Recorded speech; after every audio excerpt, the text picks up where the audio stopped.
1909년 12월 22일 이재명 의사는 일제강점기 독립운동사에서 매우 상징적인 사건인 이완용 처단 의거를 일으켰습니다.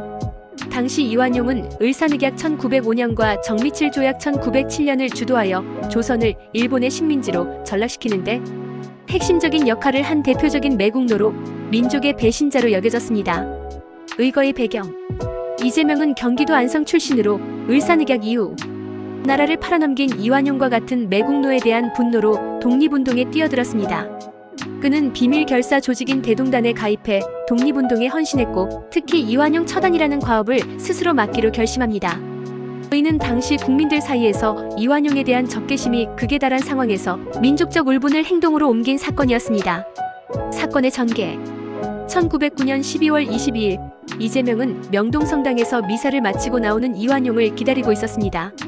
그는 자신을 알아보지 못하게 군밤 장수로 변장한 채 성당 앞에서 대기하다가 이완용이 마차에 오르려는 순간 칼을 꺼내 들었습니다.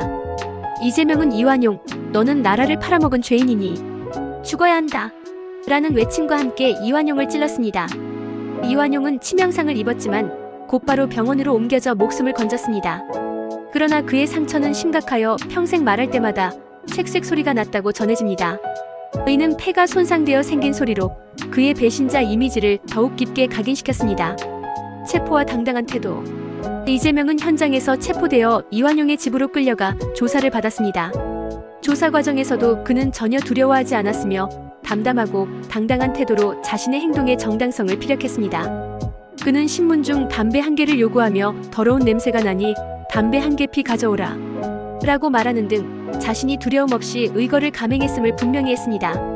사형 선고와 최후의 말: 이후 재판에서 이재명은 사형을 선고받았습니다. 그는 끝까지 자신의 행동을 후회하지 않았고 처형을 앞두고 다음과 같은 유명한 말을 남겼습니다. 내가 죽어 수십만 명의 이재명으로 환생하여 기어이 일본을 망하게 하겠다. 이 말을 통해 그는 자신이 단순히 개인적 복수심에서 이완용을 처단하려 한 것이 아니라 민족과 국가를 위한 대의를 위해 희생한 것임을 강조했습니다. 결과와 영향: 1910년 24세의 젊은 나이에 이재명은 사형을 당했습니다. 그의 의거는 실패로 끝났지만 그가 보여준 용기와 헌신은 당시 독립운동가들 뿐만 아니라 조선 민중들에게도 큰 영감을 주었습니다. 이완용을 처단하려 했던 그의 의지는 이후 독립운동의 중요한 정신적 유산으로 계승되었습니다. 이완용의 이유: 이완용은 간신히 목숨을 건졌으나 그의 배신자 이미지는 죽을 때까지 그를 따라다녔습니다. 특히 그의 상처로 인해 생긴 쉬쉬 소리는 그를 조롱하는 상징이 되었고 그는 끝까지 고립된 삶을 살았습니다. 역사적 평가: 이재명 의사의 의거는 단순한 개인의 행동이 아니라 민족 전체의 분노와 저항을 상징하는 사건으로 평가받고 있습니다. 그의 희생은 독립운동의 정신적 토대가 되었으며 현재도 대한민국에서 애국심과 정의를 상징하는 이름으로 기리고 있습니다.